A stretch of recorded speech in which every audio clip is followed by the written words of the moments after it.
Britain has a rich and diverse landscape, ceaselessly changing with the seasons and the lives of its people. It has provided inspiration to artists for centuries. Painting the landscape is a familiar occupation. The artist carries his paints, brushes and easel out into the countryside and faithfully renders the view he sees before him. But even when a painter sets out with just such an intention, the reality is more complex. Every painter brings their own unique vision to the canvas. The time in which they live, the political, social and economic circumstances of the age, and their own personal situation will all manifest themselves in the final picture.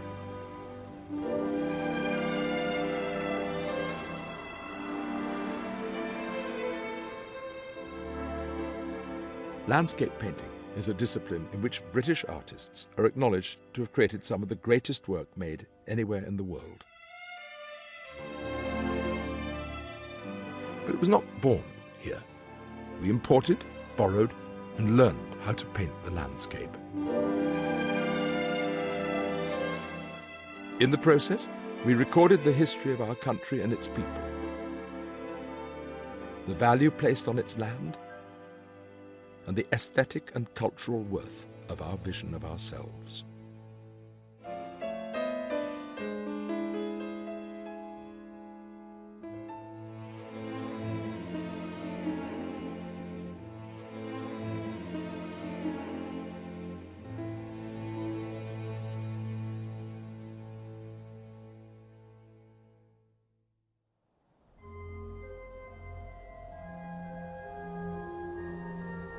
Until the 1600s, the British landscape was all but ignored by painters, and British painters were all but ignored by those with the money to commission art. The break with Rome under Henry VIII cut Britain off from the cultural life of the continent and the patronage of the Church, which did so much to sustain the arts in Catholic Europe. Even our royal portraits were painted by foreigners. Hans Holbein, who painted this portrait of Henry, was German, and though his work tells us so much about Tudor Britain, he had no interest in our landscape. I guess it's one of the ironies of a genre of art which is thought of as being so distinctly British that you have to look beyond Britain for the origins of British landscape painting. And it derives from Flemish art and Dutch art of an earlier period. The first British monarch to show a serious concern for the artistic health of his nation was Charles I, and as if to make up for a previous deficiency, it became an obsession for him. Charles greatly admired the work of Flemish painters like Peter Paul Rubens, and was delighted when, in 1629, Rubens arrived in London. But his motives were not artistic. This was a complex period in European politics, but if you need directions, ask a historian. Rubens comes to London not as an artist, but as a diplomat. He's working for the Spanish crown, and he's come to enlist the help of one of the more important Protestant kings of Europe, King Charles, to bring peace to Europe. Rubens painted this allegorical picture during his negotiations, portraying Charles as St. George. Charles wanted to sit for a portrait by Rubens, but given that technically England and Spain were still at war, that would have just been completely unacceptable, so he had to make do with this. What you see here is a bucolic vision of harmony, and this is why it's not just an allegory, it's actually a landscape painting. It's such a fascinating landscape painting, because Rubens comes to England as an ambassador, and he is very struck. He writes home, he writes off to Spain, saying this is a land of extreme beauty and peace. There hasn't been any fighting inside Britain for centuries. It's full of art lovers, antiquarians, collectors. King Charles himself first among them, the greatest lover of art who's ever sat on the throne of England. He portrays the king in a noble guise, and divine providence is smiling on his land. The heavens are beaming down. You can see here what looks like Lambeth Palace, perhaps Westminster Abbey, Palace of Whitehall, Banqueting House. It really is a collage. Oh yes, it is a collage. It's a fantasy, I tell you. It's not in any way a realistic painting. There's some buildings here, And I'd like to put them here. It's like they're buildings along the Thames, actually, and this is somewhere around Aldgate or Islington or somewhere like that.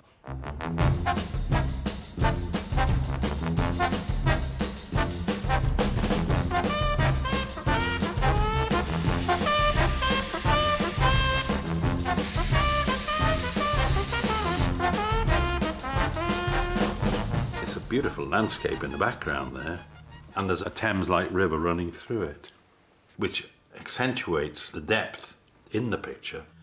And yet, I can't help feeling somehow, looking at this painting, the more I looked at it, I kept wondering what made this painting appear so phony to me. It's all flattery. He's being a diplomat. He's sucking up to people and making them feel good about themselves. The difference between Rubens and me is a two-faced son of a bitch, actually.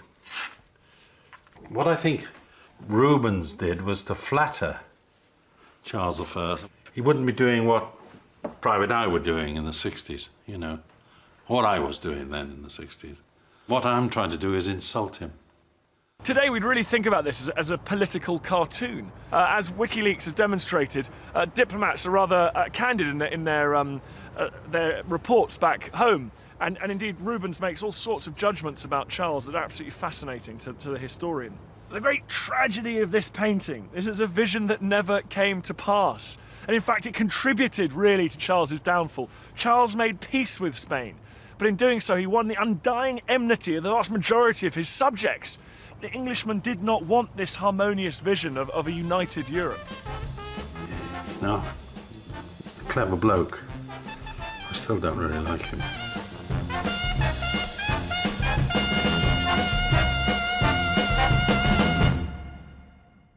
Rubens's trip to Britain marked a turning point in his career. At the age of 53, he gave up diplomacy and retired to the country. Rather less conventionally, he got married to a 16-year-old model. But despite Britain's Eurosceptic outlook, Rubens had spotted one important fact. This was a beautiful country. That simple truth was the foundation for all that was to follow.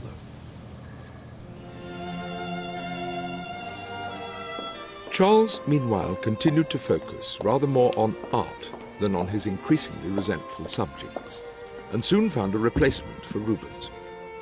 Anthony van Dyck, who'd been Rubens's assistant, arrived in London in 1632 to take up the position of principal painter in ordinary to their majesties. In an early royal commission, Van Dyck depicts Charles's nephew, Prince Rupert. Through the arch behind him is a very English-looking hillside, suggesting that Van Dyck had done a bit of research. Maybe he was sketching for his own pleasure, but because we know that this tree appears in the background of one of his paintings, the portrait of Prince Rupert, it could also be that from the beginning he already envisaged to build up a sort of repertoire to use in his future paintings. Van Dyck's pictures of his royal master were just what Charles was after, reinforcing the divine right of kings in oil paint. But however accomplished Van Dyck was at painting the landscape, it was still just a backdrop. His evident pleasure in depicting the countryside was something he could only do in a drawing. The reason why I love drawings so much is because they offer you a glimpse into the thoughts of an artist. It's a sort of signature, you're eye to eye to what the artist saw and how he perceived the world around him.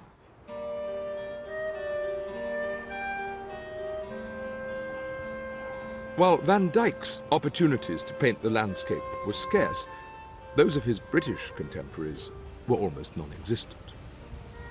With the exception of vanity pictures of the estates and country mansions of the nobility, the British showed no interest in paintings of their landscape. But there were landscapes hanging on the walls inside these houses. At the same time that Van Dyck was sketching the countryside around London, a Frenchman was making a name for himself painting the Roman Campagna, the countryside around Rome. Right, here we are in the landscape room. These paintings were bought by the builder of the house, Thomas Cook, on his grand tour in Italy. He had the longest recorded grand tour in history. It was 6 years. The most important painter here is Claude Lorraine. The paintings are these wonderful sort of classical landscapes. At the time, these paintings wouldn't have been thought of as landscapes. Instead, they were mythical representations of stories from classical antiquity. For example, this is a Greek mythological scene, Argus guarding Io. Such stories gave a sense of moral seriousness that a simple view of an Italian hillside would not have displayed. As long as everyone went along with this premise, Claude could continue to paint the countryside. He was under no illusions about this ruse himself. "I sell the landscape," he said. "The figures are gratis." Holcombe is quite unique, actually, in the fact that it is really the work of one man, the builder of the house, Thomas Cook. He and his friends, all of whom were very learned, they used to retire to the library and read the great classics, and they would read them in ancient Latin or ancient Greek. So they all understood the symbolism of various paintings in here. And then you could then look out the window and you could see the English landscape that he had moulded in an Italianate style. Magnificent as the setting of Holcombe Hall is, the idea that you might fashion a little bit of Italy from the raw materials of England was most perfectly realised in a valley in Wiltshire.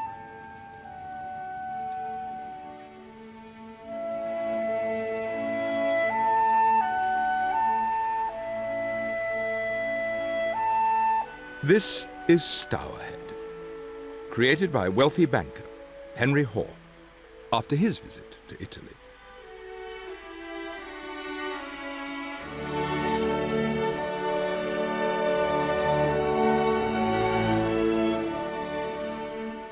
His inspiration for this manufactured landscape was another myth and another painting by Claude. This is one of Claude's most famous paintings in the National Gallery in London. This is Aeneas at Delos. In the left foreground, we've got a bridge, and then here is a view of a Pantheon-type building, as we see over across the lake. This image is often cited by art historians as being an obvious precursor for what Henry Hoare was trying to achieve here in 3 dimensions, not on a canvas. Claude's landscapes came from his imagination, but his art had a powerful effect on men like Henry Hoare. The immense undertaking involved in creating a real landscape based on a painting underlined the lengths to which a wealthy man could go to live in Arcadia. Stourhead was an extraordinary achievement, creating a landscape that was to inspire artists for centuries and opening the door for Capability Brown and the landscape garden movement that followed. In displaying their learning in this way, the British upper classes saw themselves as embodying all the virtues of the antique past. Adopting the cultural and political trappings of the Roman Empire, proclaimed the noble ideals of what was to become the British Empire. These young men were inculcated in the classics at an English public school, and when they leave they go on a grand tour, which is a kind of finishing school where they take their copies of their Virgil and their Cicero and their Ovid with them as a kind of portable guidebook to Italy. Grand tours were also an opportunity to do a bit of shopping for art to hang on the walls back home. And the young British milords were legendary shopaholics, buying up anything with an Italian name, however indifferent the quality. So where did this leave the aspiring homegrown talent?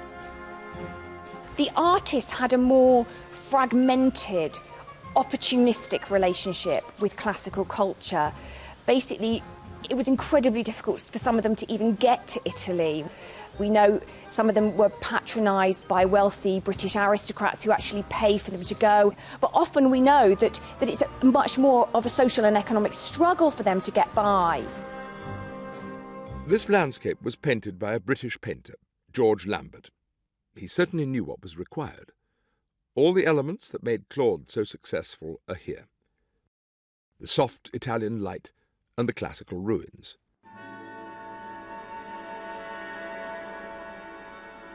George, though, never made it to Italy.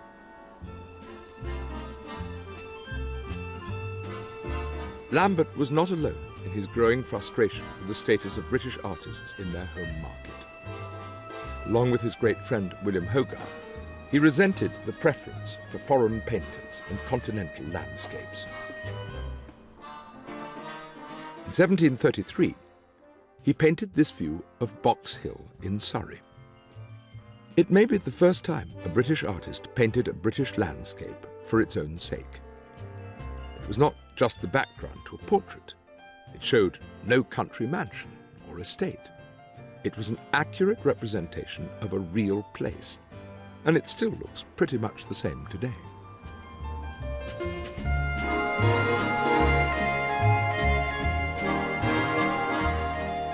In the foreground of Lambert's painting, some farm labourers are harvesting the corn.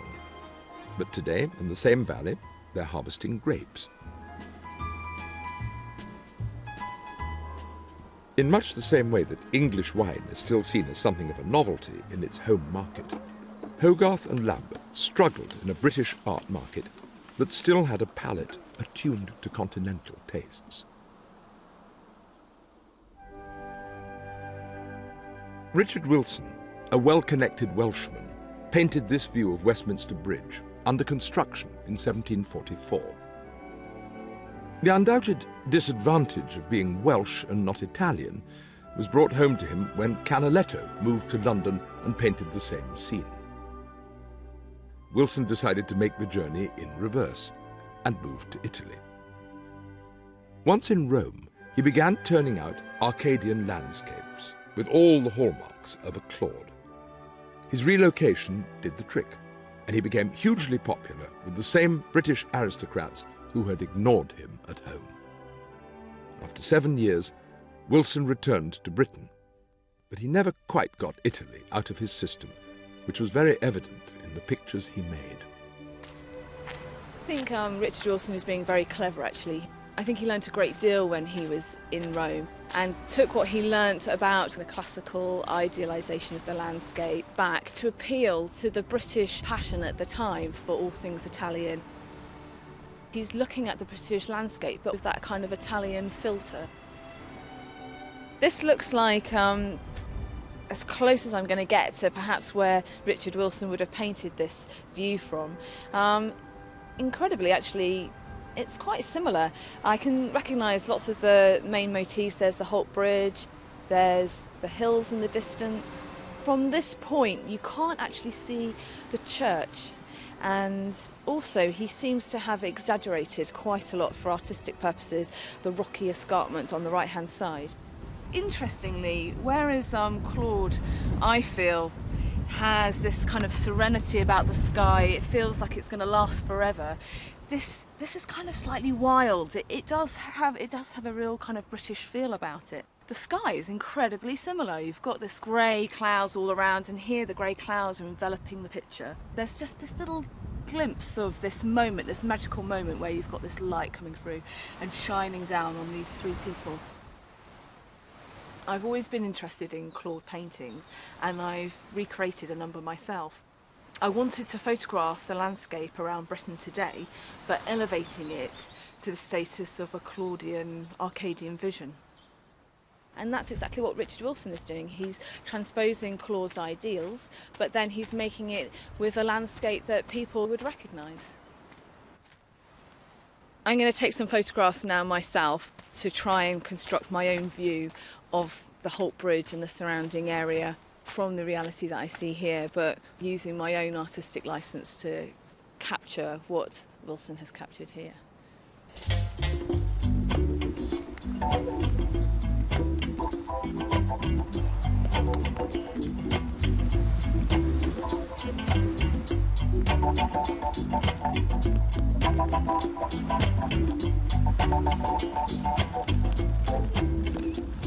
We have to remember the landscape we see, it's always filtered, it's always a construction, and it's always been managed. And so that's quite interesting that now when you come back and you try and look at a landscape painting in the same spot, it's changed so much because the landscape has been managed in a different way, and now we're seeing that in fact there are more trees than there were 300, 400 years ago, which is actually really interesting because you wouldn't expect that. How the landscape was managed was a thorny issue throughout the 18th century, and this controversy was reflected in the way it appeared in paintings. The portrayal of Britain as a new Rome never lost its appeal to the aristocracy, but as the century progressed, art became affordable to less elevated members of society, who didn't care for fashionable foreign names, and in any case preferred to see the land in which they lived presented in a more familiar guise. Britain was surely best painted by British artists, who naturally grew up loving it themselves, and we begin to recognise that our landscape was too beautiful to play a supporting role. In 1749, a 22-year-old artist from Sudbury in Suffolk painted this picture of a country neighbour and his new wife. Thomas Gainsborough's Mr. and Mrs. Robert Andrews was a thoroughly modern picture with a message. There's no pretence here. This is not Italy. We are unmistakably looking at a Suffolk landscape. Even the tree under which they are sitting is a native oak.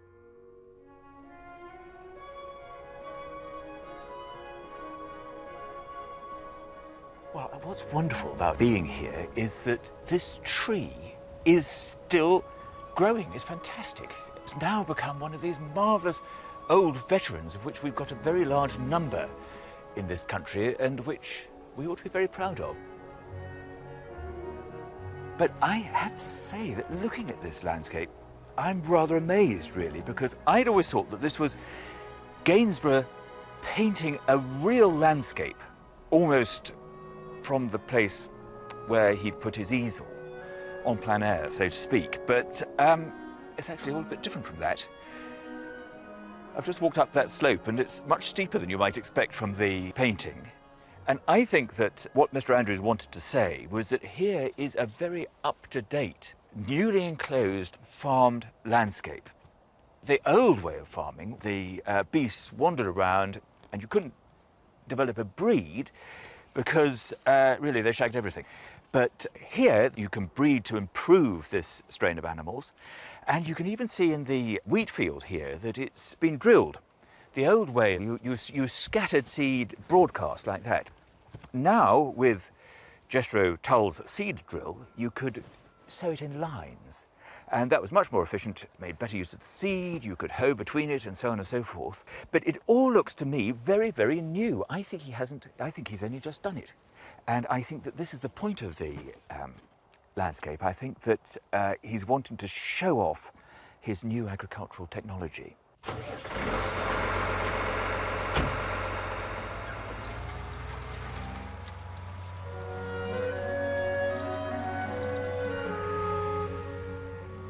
I farmed in Bulmer for 35 years on the land that adjoins Andrews, and as a young man I aspired to apply the same sort of inquiring, investigative, scientific approach that he was taking.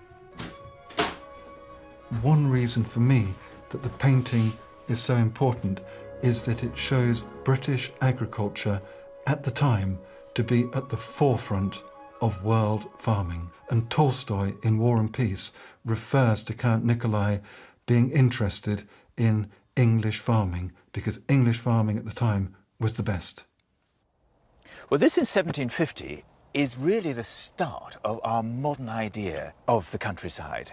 It's somewhere that people go to enjoy leisure, really. It's a very, very modern idea because this is a lifestyle painting. And I could easily imagine this couple seated here today wearing Barber jackets and hunter wellies. He'd have a Purdy under his arm. She'd have her dogs. And this is a lifestyle that's still very desirable. You only have to look in the advertisement page of Country Life to see that this is the aspirational lifestyle today just as much as it was in 1750.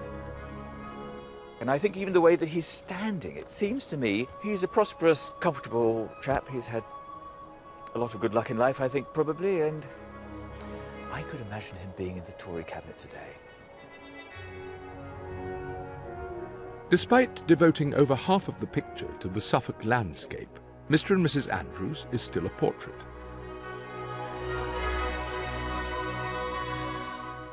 In the classical league table of artistic value, a hierarchy handed down from the Italian Renaissance, landscape was an inferior subject for painters, coming just ahead of animals and bowls of fruit. Landscape was really rather looked down upon. He saw landscape as somewhere where you went to relax, not just being in it, but also for himself, drawing it and painting it. It was almost his own secret pleasure that was done very much for himself. What you see in the flicker and glitter and fluid excitement of his painted surfaces is an idea that this is real emotion which has been conveyed here. You are kind of buying into a vision of the landscape which is informed by a notion of sensibility, informed deeply by a notion of Gainsborough himself being an artist who, through his manipulation of paint, is embodying an emotional response to landscape and to nature. From what we know about Gainsborough, he was something of a radical, but comes across as a very lovable and likeable figure. He clearly had a great sense of humour, and I think he'd be the sort of person that would welcome all ideas and interpretations and take them as he found them. The radical ideas that excited Gainsborough were also having a profound effect on the landscape he painted. It wasn't just the Industrial Revolution that was gaining momentum. New farming methods were revolutionizing the countryside too. In 1778, Gainsborough painted this picture of his friend Thomas Cook of Holcombe Hall, one of the greatest agricultural reformers of the day. He made farming fashionable for the gentry, and he encouraged all his various farm tenants to improve their land. We had the Industrial Revolution happening around about the same time, and there was a very real need to feed the country. And agriculture, there was a need for a necessity for it to change, to get more efficient. Despite his success as a portrait painter, Gainsborough wrote to a friend that he would like to retire to a sweet village and spend the fag end of life painting landscapes. When he died, the corridors of his house were piled high with these pictures, for which there was no market. Gainsborough may have had mixed feelings about painting his wealthy patrons, but portraiture gave him both financial security and artistic integrity. Another gifted landscapist, his near contemporary George Stubbs, was less fortunate. He was a sporting artist. Stubbs' extraordinary achievement really is to elevate this lowly genre of sporting art into something which is so aesthetically distinguished. What we have is a vision of order and clarity which is meant to evoke classical painting. Here is the Duke of Richmond admiring his racehorses being exercised on his estate at Goodwood. In much the same way that Gainsborough had been employed to show off Robert Andrews' modern farming techniques, Stubbs had been hired to show off the Duke's thoroughbreds. In both cases, of course, the landscape is the real star. Today, this same landscape is home to another kind of thoroughbred.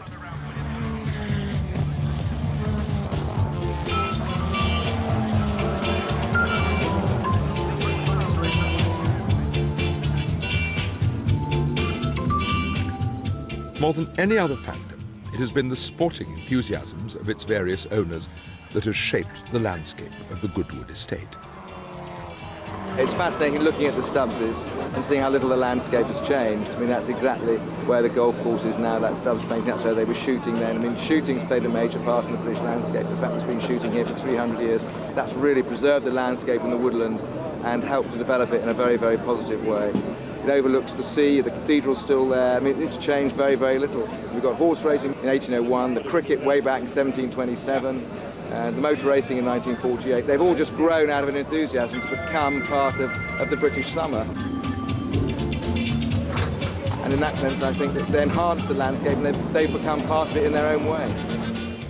And we just want to make the most of it and preserve a truly beautiful piece of England.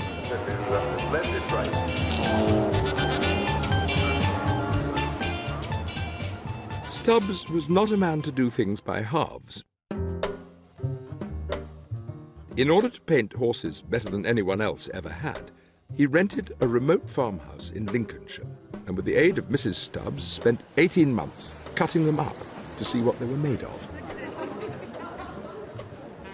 He brought a similar dedication to the landscapes in which they stood.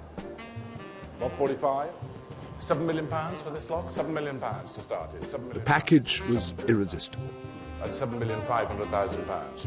That's £7,500,000. A winning combination that flattered the animals and their owners. At £8,200,000. At £8,200,000. And set them in a landscape that flattered Britain in much the same way. Last chance. And selling for £9 million. Any more? Sold, £9 million. Thank you very much. Not bad for a sporting artist. Towards the end of his career, Stubbs painted a series of rural landscapes with agricultural workers going about their business. These figures are known as staffage. Staffage is a lazy term used by art historians to describe the figures that will occupy landscape paintings. If you've got a portrait with people sitting in the landscape, that's not staffage. But if you have a landscape where various invented figures do things, they are staffage. It's a challenge when we look at these paintings to say, well, either they are noble and they are elevating and they are creating this kind of heroism of everyday life, which is being presented to us here, or you say this is a dehumanizing vision of rural life from the perspective of the overseer or the landowner.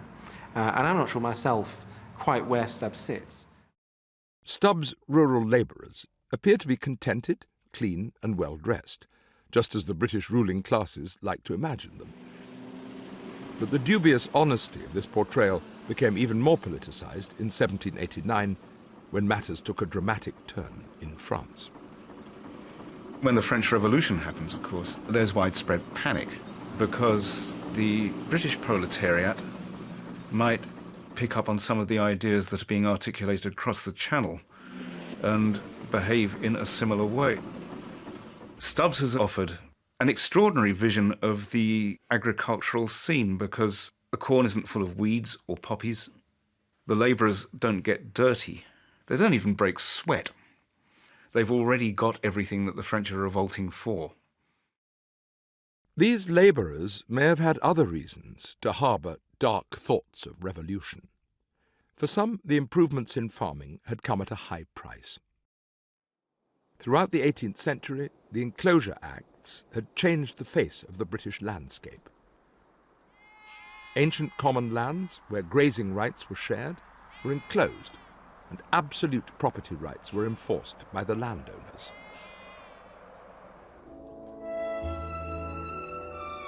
The effect of these draconian changes were felt most keenly by the rural poor. A London painter called George Morland began to paint landscapes that told the stories of this new, dispossessed underclass. A rather less comfortable vision of society than that offered by Stubbs's happy labourers.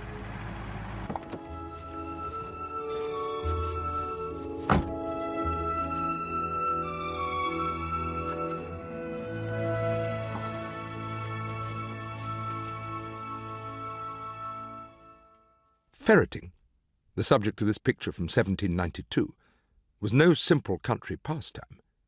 It could get you hung.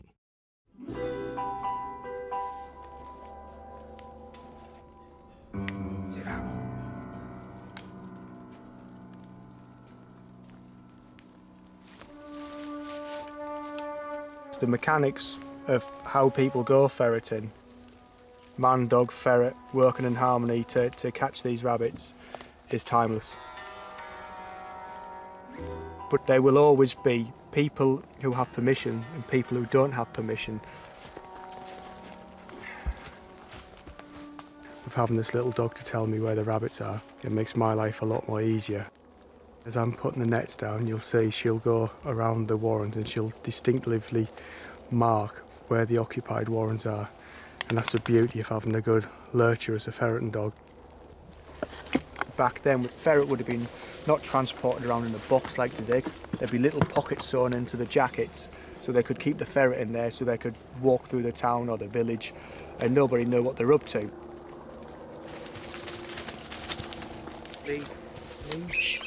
People, when they come onto hardships, have survived wars, recessions and strikes, eating rabbit. If they were quiet and they had a good dog, they could have filled the bucketfuls with rabbits. It wasn't just about the rabbits. Everything on this land belonged to the landowner, whether it be the berries, the mushrooms. It was a larder, and that was his larder. Even the twigs and the firewood, he owned everything. To him, taking a rabbit is the same as taking the berries and the mushrooms, the same as taking his family silver. It was his, and he didn't want anybody to take it. A favourite subject for Morland was the country inn. We can feel sure these scenes are particularly accurate, as he spent so much of his own time drinking. Though he earned a fortune from engravings of his work, he spent it even faster. Because he was painting to drink, he can be very, very sloppy, but he can also be quite risky. For example, and this is during the period of the French wars, he would show rustics drinking in pubs. This was thought to be a very bad idea, because if people get together in their own space, they might start communicating ideas. I mean, Morland has been seen as a figure who takes into account aspects of rural life which officially were meant to be brushed under the carpet, poaching and ferreting and the drinking and the disagreement and the potential for violence within the countryside, which maybe sometimes we can detect within his work. The impact of political and social changes in the wider world was to have a profound effect on the development of landscape painting at home. The revolution in France made travel on the continent almost impossible and brought to an end the conveyor belt of art and ideas from Italy. The British grand tourist had nowhere to go. But artistically at least, things were improving on the home front. We could now confidently point to our own painters like Stubbs and Gainsborough as supremely accomplished. By offering training to young painters at the St. Martin's Lane Academy, Hogarth and Lambert had brought about the establishment in 1768 of the Royal Academy of Arts. Yet, despite this progress, in some quarters, attitudes to landscape art were ingrained. The discourses of the first president of the Academy, Sir Joshua Reynolds, rigidly promoted the classical artistic hierarchy that saw landscape painting as a lesser discipline. But the popularity of Morland's work had shown that people didn't pay much mind to that sort of talk. Britain was all set to enter a golden age of landscape art. At just this moment, a talented young Londoner completed his studies at the Royal Academy schools, only to discover that the origin of everything he had been taught was important about art was now inaccessible to him. Joseph Mallord William Turner, who was to take British landscape painting to its highest eminence, would have loved to have travelled to Italy, but instead he had to experience it at second hand. Having grown up a stone's throw from one aristocrat's recreation of an Italian scene, the Piazza at Covent Garden, he soon became inspired by another, the Gardens of Starhead.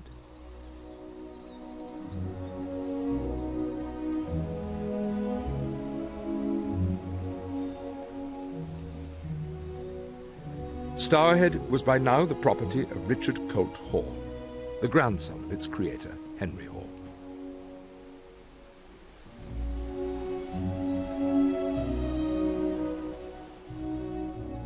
This is an image by the young Turner when he was in his early 20s. And what we see here is not only the beginnings of Turner's painterly practice, but also the idea that the landscape that was inspired by 17th century painting is then becoming painted again in the late 18th century. You can see the temple there across the lake, and Turner, in painting this landscape, is very much putting himself within a tradition of artists that looks back to Claude. So we go from canvas to the landscape and then back onto canvas. Richard Colt Hall had just managed to complete his grand tour before war with France made European travel impossible. A keen amateur artist himself, he gave Turner a drawing he had made of Lake Avernus near Naples and commissioned a painting from him to depict a classical myth from Virgil. The young Turner frequently imitated the style of other artists as a way of improving his own technique, and he painted this picture as a pastiche of the work of Richard Wilson. The lake represents the gateway to the underworld, a symbolic theme that reappears in the man-made landscape at Stourhead. You feel here like you're coming underground into this sort of watery, cavernous world where you're encountering different creatures, like the sculpture of the river god at the entrance as you come in. Certainly this is such a shift away from the earlier 18th century where the emphasis is on taming nature. This is allowing nature to confront us in her wildest form.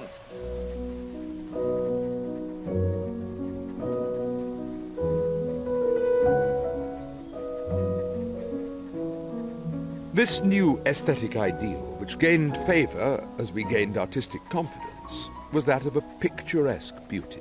And to trace its origins, we need to rewind a little. In 1761, Richard Wilson painted this view of a crumbling Roman arch with all his characteristic Italian touches. But not only was it once again not in Italy, it was not a ruin. Until about 50 years ago, this was thought to be a view of an archway in the Borghese Gardens in Rome, until someone pointed out that it was in Kew Gardens, London, TW9. This arch was the first example of a classical ruin newly built from scratch to satisfy a fashionable taste for decay. In 1709, Sir John Vanbrugh was building Blenheim Palace, and he wrote a letter to the Duchess of Marlborough, his client, about this ruined manor house called Woodstock Manor. And in the letter, he says, can we preserve the manor? And it was the first time ever that anyone had tried to preserve a building. And he says, if you plant trees around it, it will look like the most attractive object that a landscape painter could invent. So with that letter, you get the beginning of a whole movement, the picturesque. The idea that you can compose a landscape like a framed picture, but you can walk into that picture. But also that idea of the imagination, of association, which can be about crashing rocks and waterfalls, all that stuff, but it can also be as simple as the idea that when you see smoke drifting up from, a clearing in the wood, you conjure up a pretty little cottage and a fireside. Examples of fine picturesque views were conveniently available in Britain. And travelling to the remoter, more rugged parts of the kingdom to admire them filled the breach left by the loss of the classical grand tour. The habit of visiting these landscapes filtered down the social strata to a wider public, and guidebooks began to appear to direct the new tourists to the most agreeable views.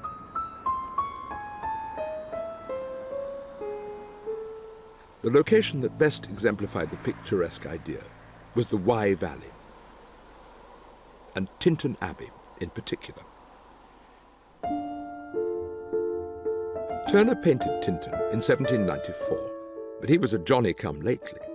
Its charms had first been widely proclaimed several years earlier by William Gilpin in his guidebook Observations on the River Wye and Several Parts of South Wales, etc., relative chiefly to picturesque beauty, made in the summer of the year 1770. The beautiful landscape is rather monotonous. The picturesque landscape is rich and inviting, and you as the viewer are kind of invited on a journey through these various forms. So a ruin is picturesque, a completed shiny new church isn't. And there's that fetishization of the crumbling and the decaying and the ivy which is crawling over rubble. That's what the picturesque is about.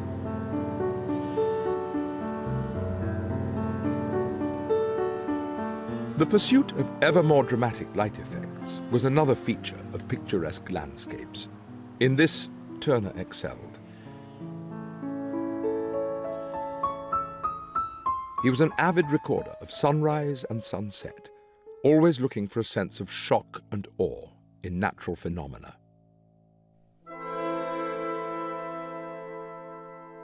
In 1817, he produced this dramatic view of the eruption of Mount Vesuvius. He still hadn't been to Italy himself, but so many other artists had painted the scene that he felt confident he could tackle it. A volcano erupting was the perfect example of a philosophical idea that went hand in hand with these picturesque landscapes, the concept of the sublime. The sublime landscape overwhelms you. There's that possibility of threat, that indication of danger, of excitement. It's thrilling, it makes you feel very small. You find increasingly at public exhibitions and through printed reproductions, pictures of avalanches, of volcanoes, of floods, of danger.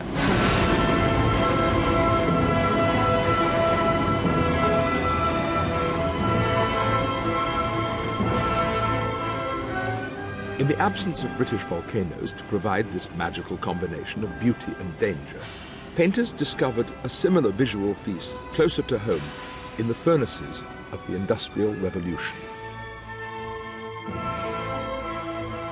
Coalbrook Dale by Night, by Philip de Luterberg, shows the Bedlam blast furnace smelting the local iron ore in a picture that could almost be the mouth of hell.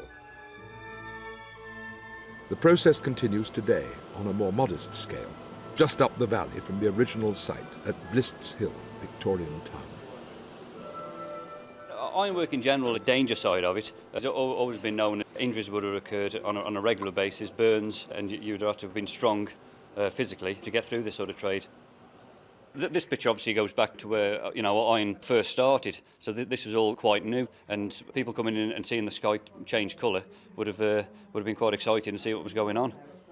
It looks a very, very nice picture, and I've actually got one of these on my house wall at home, in the hallway. As with agriculture, industrialisation changed the landscape with alarming speed. Public admiration for technological progress and the prosperity it created was tempered by a concern for the loss of the rural way of life.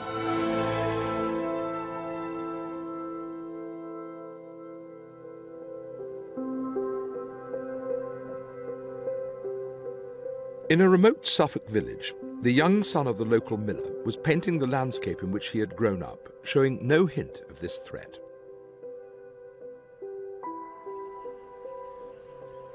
John Constable, an almost exact contemporary of Turner, was to achieve an equally elevated status as a landscape painter.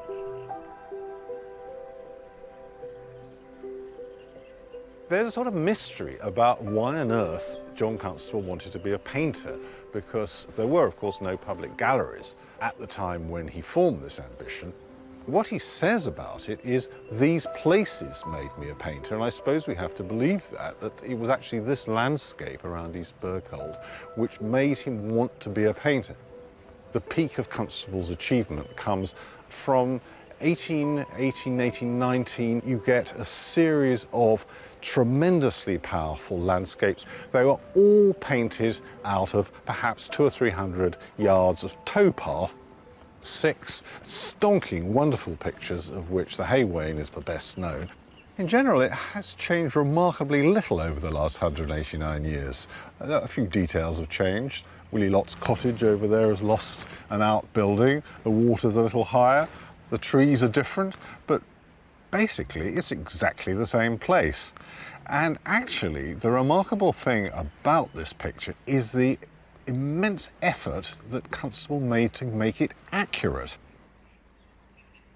But despite this fetish for accuracy, Constable was not averse to rearranging things if he needed to. As a rather mature student, at the age of 23 he attended the Royal Academy schools and had developed a deep admiration for Claude and Gainsborough. By the time he came to paint the Haywain, he was fully immersed in the Claudian landscape tradition, freely adapting the countryside he loved to the conventions of the genre.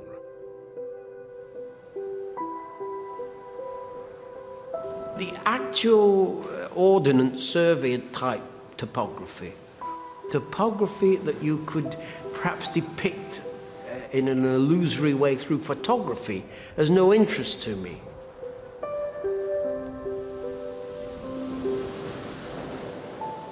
If you said, but where is Blakeney Point and where is the land on the other side of the Wash, I couldn't care less. If I need to move something, I move it. I'm moving about seas of paint. When you're talking about what is it makes Constable great, it certainly isn't topography. People say at Flatford Mill, oh, it's just like that. Of course, it's not like that at all. There's really no case to argue that topography has anything to do with the greatness or the quality of it. In fact, it has a lot to do with the quality, because it's usually abysmal if the pursuit of the painting is something that can be done by other means, recorded by another means, mechanical means better. So topography isn't it.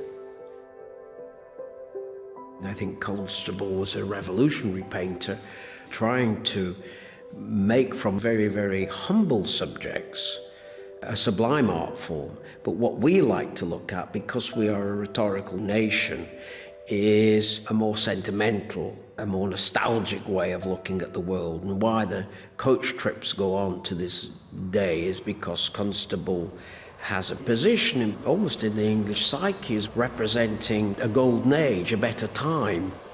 People don't want to know about the agricultural unrest and about the turmoil that was going on in England in the late 18th and into the early 19th century. Like Stubbs before him, Constable offered us a vision of rural contentment, an endless summer of reassuring tranquility. Whilst he was painting this picture, he wrote to his fiancée, Maria Bicknell, that he was living wholly in the fields and seeing nothing but harvest men. Painted in the aftermath of the Napoleonic Wars, the subject of the picture, the wheat field itself, had been instrumental in the British victory, but the country was suffering a period of post-war austerity. A hungry peasant is a potential revolutionary. In the early 19th century, Napoleon decides the way to beat the British, because he can't take them on at sea, his fleets keep getting thrashed, is to close the markets of Europe entirely, to announce an economic blockade, to refuse to allow any British goods into the ports of Europe, and to refuse to allow any of his subject European countries to export anything to Britain. And that motivates the British elite to close ranks. Poets, artists, writers, cartoonists, to come together and portray Britain as a vast larder, bottomless pit of food and happiness and enough for everybody in the country to share. Which is very different to the experience of most working people in 19th century Britain at the time. Whilst relying on the countryside for inspiration, Constable insulated himself from the reality of rural unrest by immersing himself in his art and in his young family.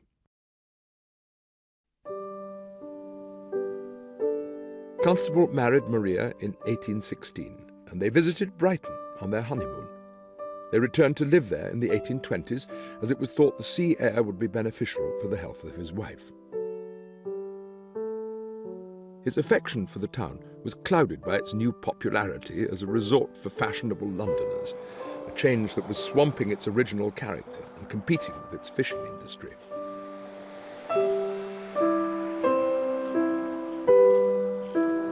Technically, this is an extraordinary piece of work. For me, as a filmmaker, very noticeable where the light's coming from. But the effect that he has in here as a painter, the effect on the clouds, you know, the light of this piece is very accurate. His feeling about Brighton he loved it, but he had begun to think of it as London or Piccadilly on the sea, because all these buildings on the Marine Parade had started to be built, and he was sad about it. There's a sense of time changing in it. These people, they don't seem in the same period as the terraces up here. Looking down at Marine Parade, I obviously think of meeting mates on the beach. I lived in Brighton from the age of 2, I guess, until 12. And during the war, a lot of the beach was covered in barbed wire and you couldn't go on it. There was a sense of danger for those young boys. It wasn't scary danger, it was exciting danger.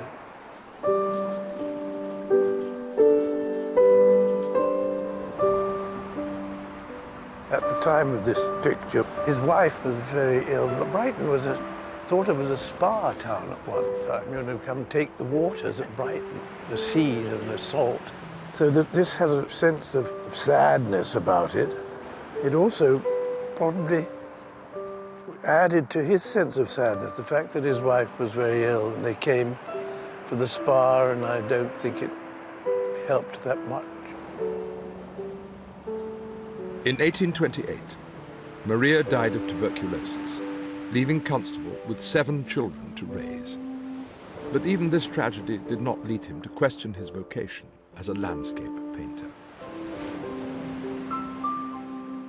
Although he could sell things, he was significantly bloody-minded, really, insofar as if he got commissions, he saw these as millstones around his neck, curbing his creativity. So from the artist as the pragmatic journeyman, Constable becomes our ideal of the sort of suffering soul who has great outbursts of personal creativity which finish up as landscape paintings on canvas.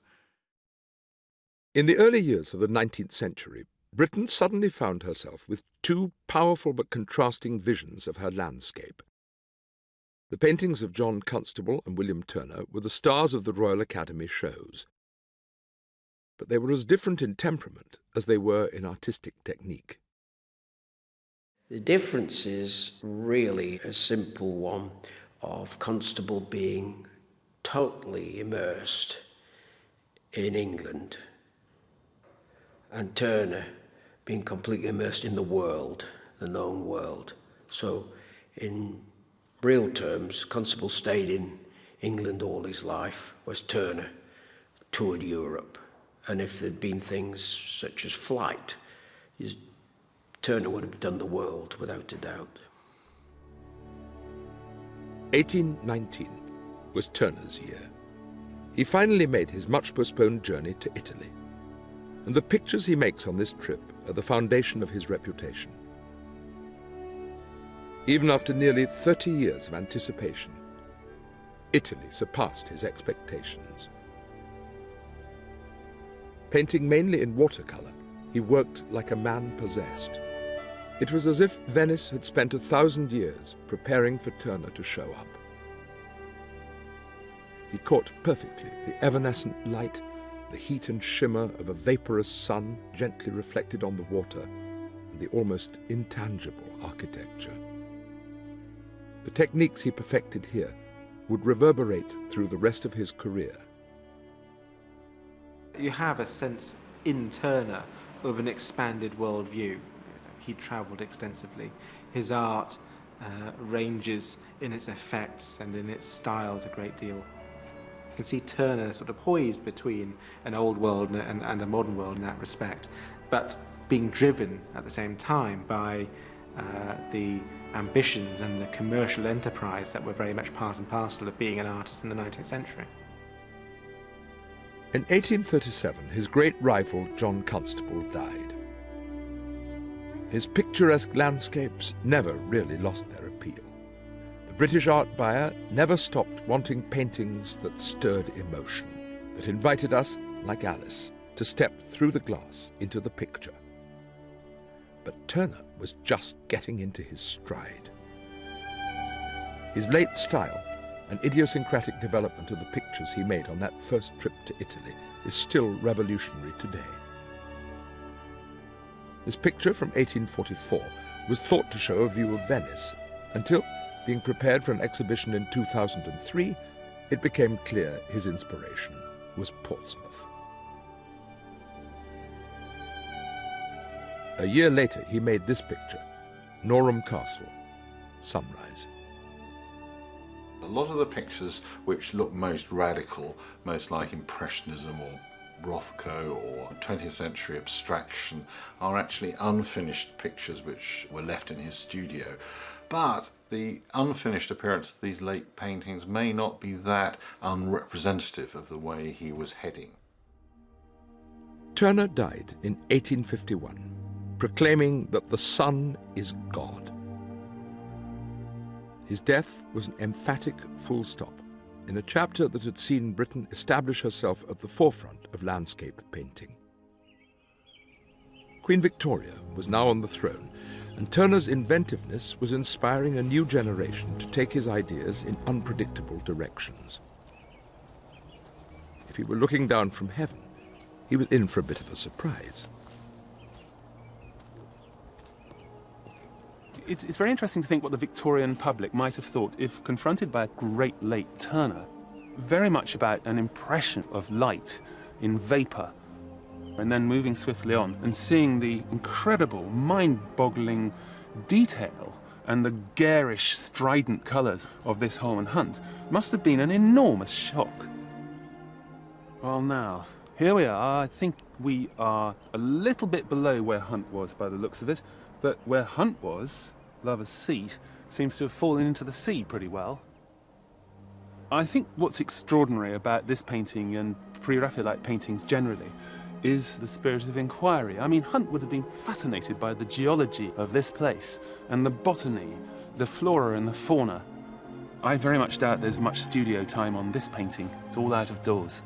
He has stood here and let it seep into him. Every inch of the sheep, every meticulous bit of its fur and their faces, and even the sort of the way the light comes through the ears and you can see the blood and cartilage. It's so carefully observed and so directly of nature. The pre-Raphaelites were all about 18 years old. They were young, they were very young. They formed the Brotherhood in 1848, with some 3 or 4 years before Hunt painted this picture. 1848, of course, was the great year of revolution across Europe. We're talking about a revolution not just political, but scientific as well. People were beginning to realize, the fossil record was telling the scientists that the Earth was actually billions of years old, not thousands of years old as the Bible had some Victorians believe. But 1848 was also a very dangerous time politically. And that is one of the meanings that's given to this picture, which, when it was first exhibited, was called Our English Coasts. This was about the vulnerability of Britain to attack from France. Napoleon III had just come to power, and there was a fear that we might have the whole Napoleon thing all over again. Holman Hunt and his pre-Raphaelite colleagues remain controversial to this day and tarnished by an association with the perceived moral values of the Victorian age. Looking at this picture, it's hard to understand why today the word Victorian is still a pejorative and slightly dirty word. The idea that it's a repressive time is simply wrong. The idea that it's a culturally stagnant time is absolutely wrong. It was our visual renaissance, and the pre-Raphaelites were at the heart of it.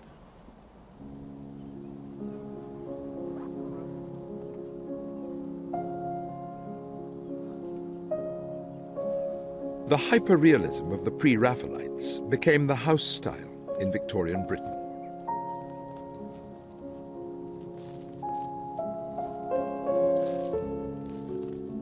In the 1860s, a painter called John Atkinson Grimshaw began to produce romantic twilight depictions of the great northern industrial cities like this scene of his native Leeds. His knack of capturing a particular melancholy moment at dusk struck a chord with the sentimental Victorians, and he set up shop in London, hoping to pull off the same trick in the capital. In 1881, he painted this view of Heath Street in Hampstead. I'm from round here, which is the joke, arty village of Hampstead, and I know this street very well, or at least I thought I knew it very well. What I didn't realise was that one of my favourite potboiler Victorian artists, Atkinson Grimshaw, had done it. That he'd done, as it appears, that view, which is a raised bit called the Mount. It's all done in the usual Grimshaw way of light, gaslight on water at... It's not dark, but it's dusk and there's a bit of moonlight. All the usual romantic tricks. And then I look up there and it's not the same. And you realise that he's reworked it to make it as dramatic as possible. And when you look down the street, you realise that that perspective's been changed too, because it curves too much. And that's all clever stuff in the composition, which looks very compelling, terribly attractive, and terribly real. Now, the thing that drew me to Atkinson Grimshaw in the first place was the romance of a northern 19th century city, and his great market was a certain kind of northern 19th century industrialist. And I'm none of those things, but it got to me, that particular romance, it got to me even before I'd seen, you know, a 19th century northern city, and then later I lapped them all up. He was a magic weaver, and they were, in a way, a sort of potboiler, a sort of very, very superior potboiler, but by God they work. Grimshaw had no formal training as a painter, but once he perfected his trademark combination of moonlight and gaslight with a hint of autumnal dampness, he realized it was infinitely adaptable, whatever your subject. It's what movie makers call the magic hour. It's the last hour of daylight, when the sun has set, but it's not completely dark. It's got a particular magic quality. And then we have the marvellous sky and the light on the river. And it is lovely, and it is very, very evocative. People think something's going to happen. Something did happen to painting at the time. Impressionism, a style very strongly concerned with the landscape, was turning the art world upside down across the Channel. Monet even came to London to show us how to do it. But it didn't go down very well over here. We were still in a pre-Raphaelite mood. The first signs of a British avant-garde finally began to emerge in the first years of the 20th century. The Camden Town Group, named for the area where they met, depicted a serene and tranquil urban landscape, celebrating the mundane, deserting realism for the strident palette of post-impressionism. They were inspired by a vision of a new Britain being built at the time. Ebenezer Howard, the pioneer of garden cities, built Letchworth with tree-lined roads and a town centre, the first complete new town where people could live as well as work in pleasant surroundings.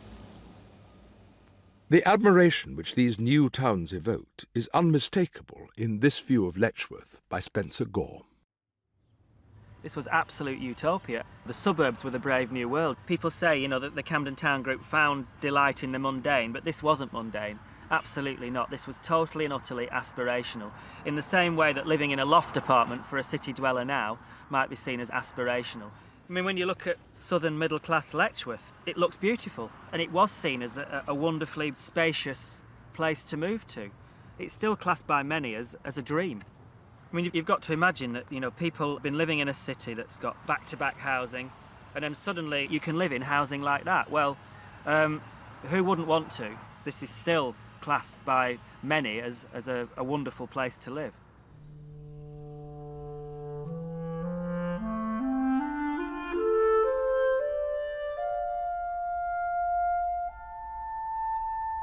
The philanthropist Dame Henrietta Barnett, who built Hampstead Garden Suburb, hoped to create a community of helpful neighbours, where from every part there shall be good views or glimpses of distant country.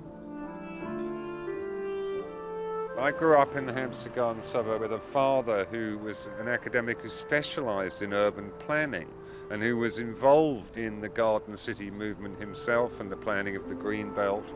So I grew up with people who were theoreticians of garden suburbs in a garden suburb. That'll do things to a child.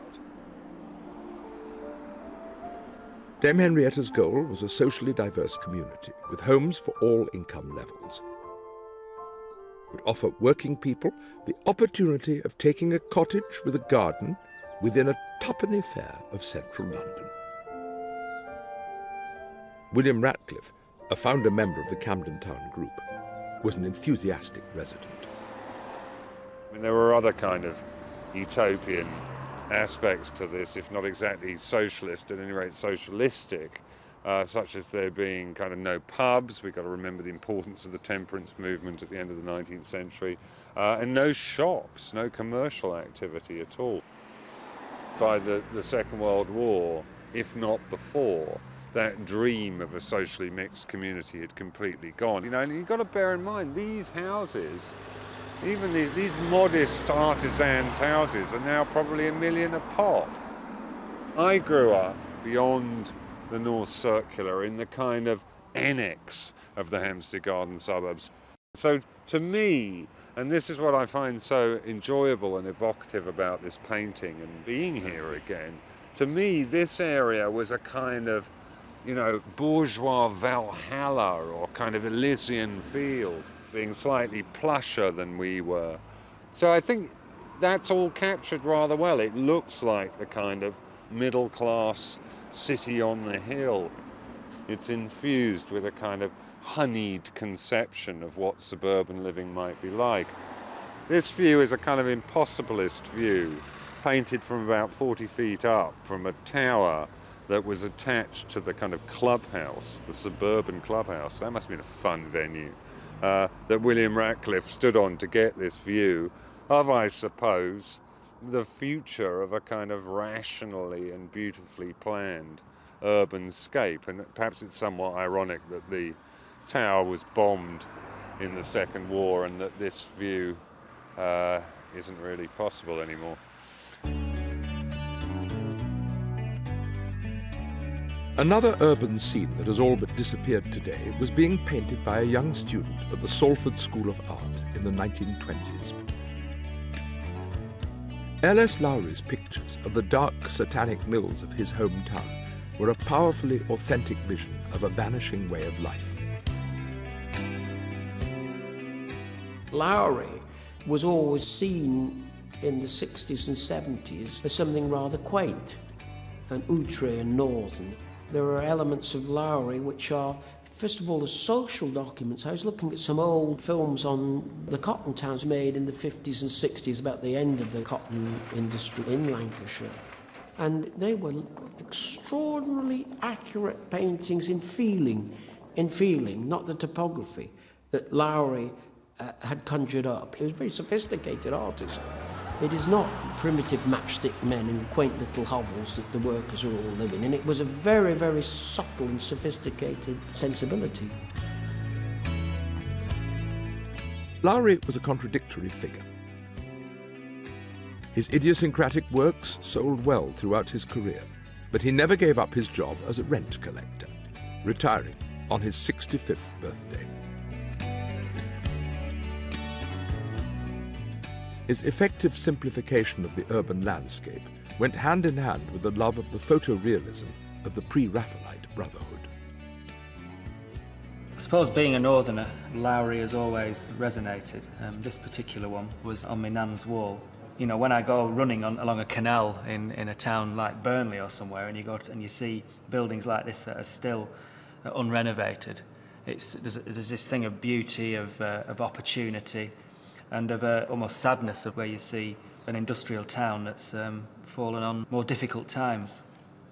This was a new urban landscape, and some people looked on this and you know, may think, oh, was Lowry painting something that was a little bit depressing and capturing something that wasn't very human? But actually this is capturing something that's very human indeed. It's people going to work, earning a living.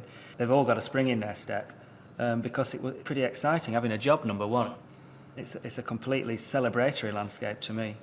Now it can almost look as quaint as seeing the rural idyll with a horse, you know, with its cart and hay next to a water wheel, you know, because obviously that That's gone with mechanisation. This has gone to China.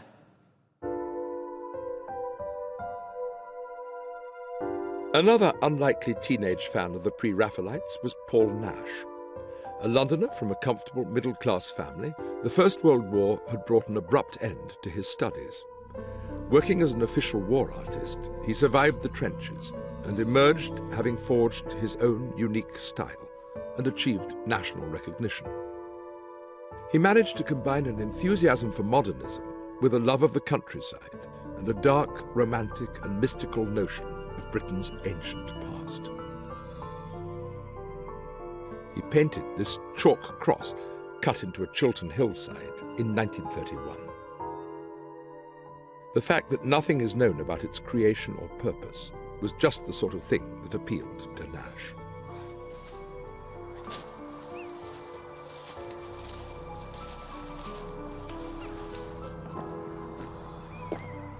Nash would have been fascinated by this attempt to slightly reorder the natural world. I mean, what we're looking at here is evidence of human beings' early attempts at landscape art.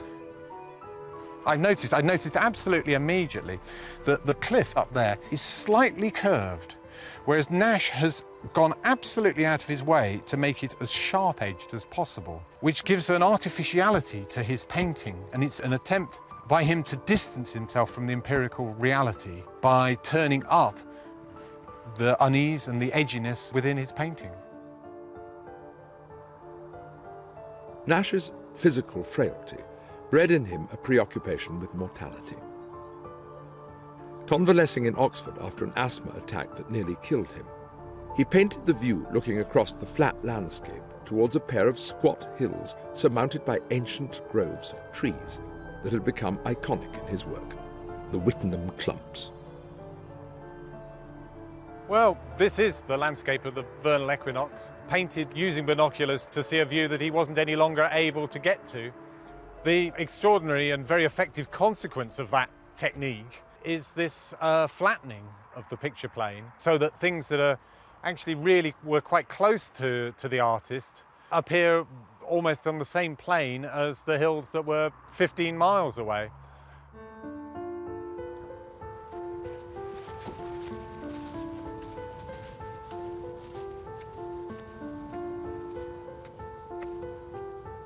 I was fortunate enough to grow up about 10 miles away from here, and I used to come up here on a very regular basis because it's just such a special place. At the age of about 10 or 12, I started to be aware of the paintings of Paul Nash and his association with this area. And evermore, this landscape with the two hills and the trees on the tops of the hills have been very special to me.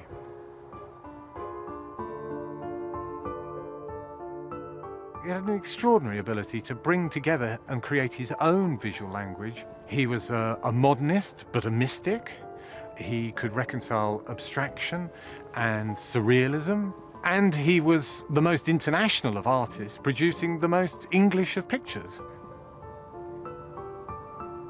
Landscape of the Vernal Equinox was bought by the Queen Mother while the paint was still wet, prompting her daughter, Princess Margaret, to declare, "Poor Mummy's gone mad. Look what she's brought back."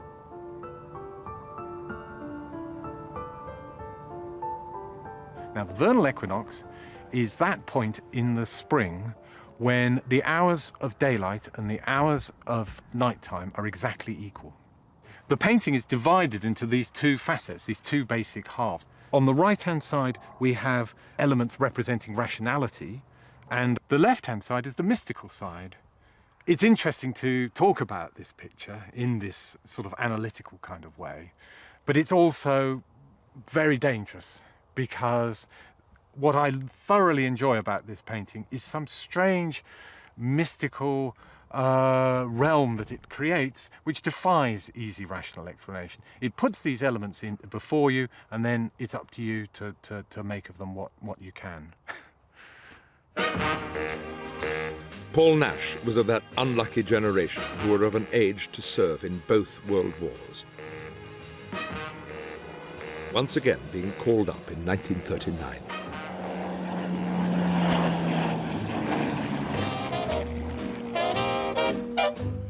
This time he was attached to the Air Ministry and painted this picture, Battle of Britain, in the dark days of 1941, when positive war news was in short supply and the achievements of the few represented, as Nash said, our great aerial victory over Germany.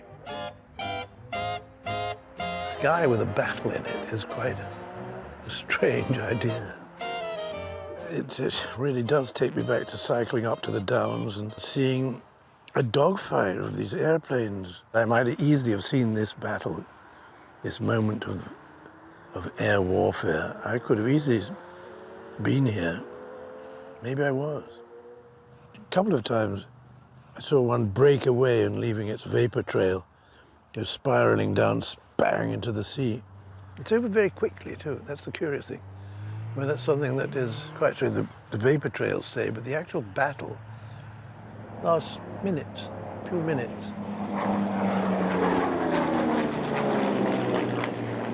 For Nash, this was more than a realistic portrayal of the events of the dogfight. He wanted to highlight the cultural freedoms for which he felt we were fighting. The defending Spitfires rise from the warm, earthy foreground, in contrast to the regimental order of the approaching German bombers, who were broken up into the surreal, swirling forms of the lingering vapor trails.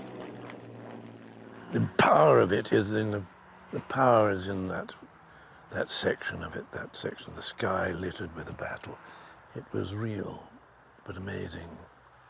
It's terrible to say beautiful painting, but it's an extraordinary impression. He's caught the sense of it. I think he's caught the sense of it marvelously.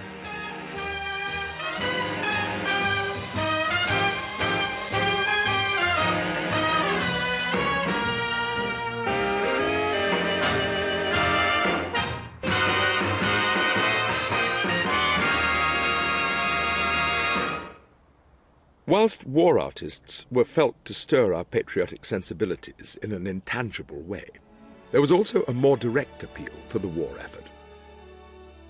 The talents of commercial poster artists and powerful images of the British landscape were combined to spur us on to victory.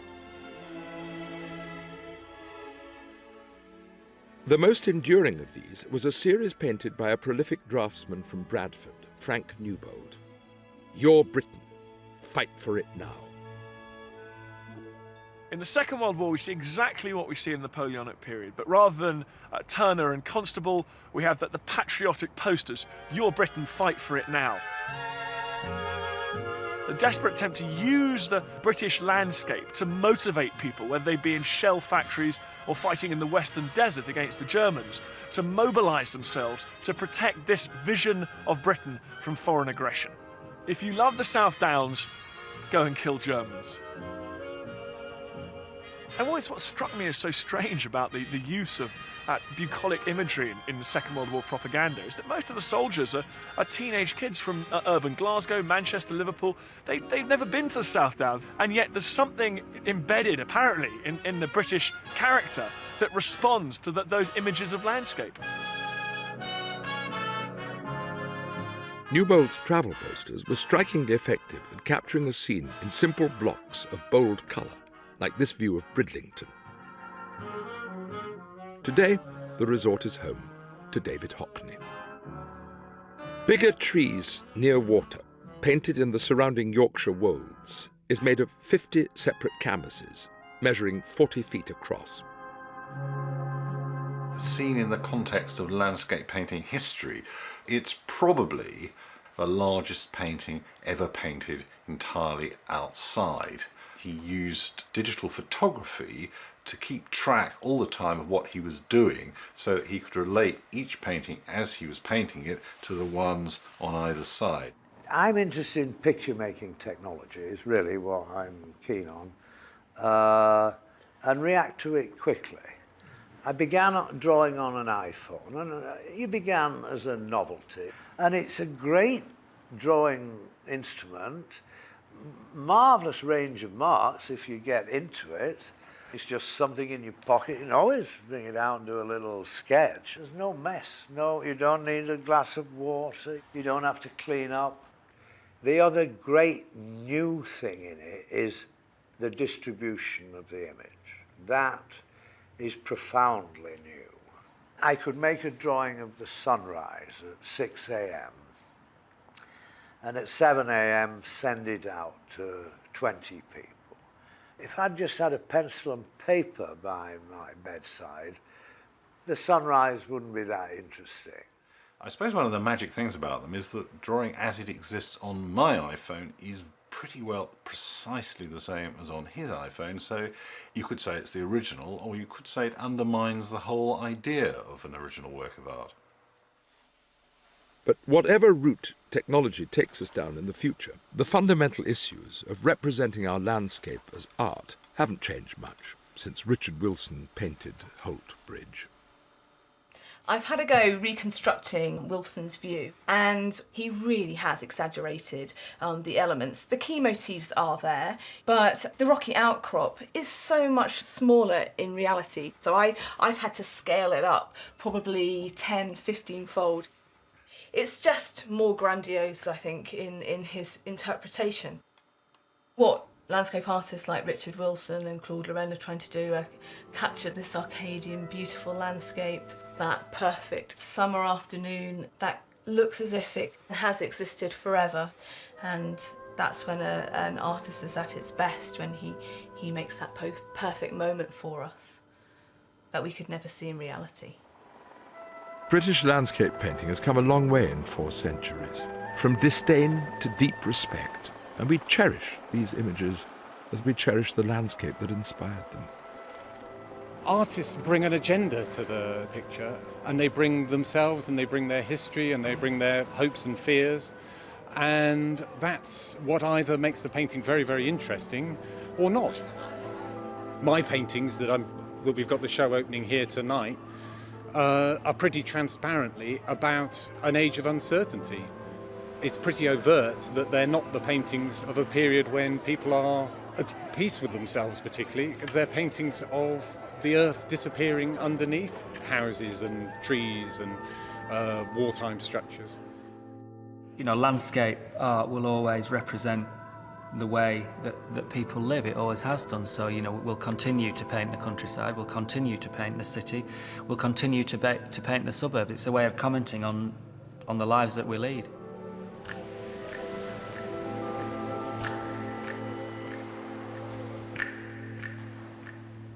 Artists spend all their time stating aims. It's only the objects that come through. Constable had all these aims, Turner had all these aims, but you're left with an object. And the object is so much more important than the person making the object. The only aims that are of any interest to us are the aims on the canvases, which are to do with the landscape.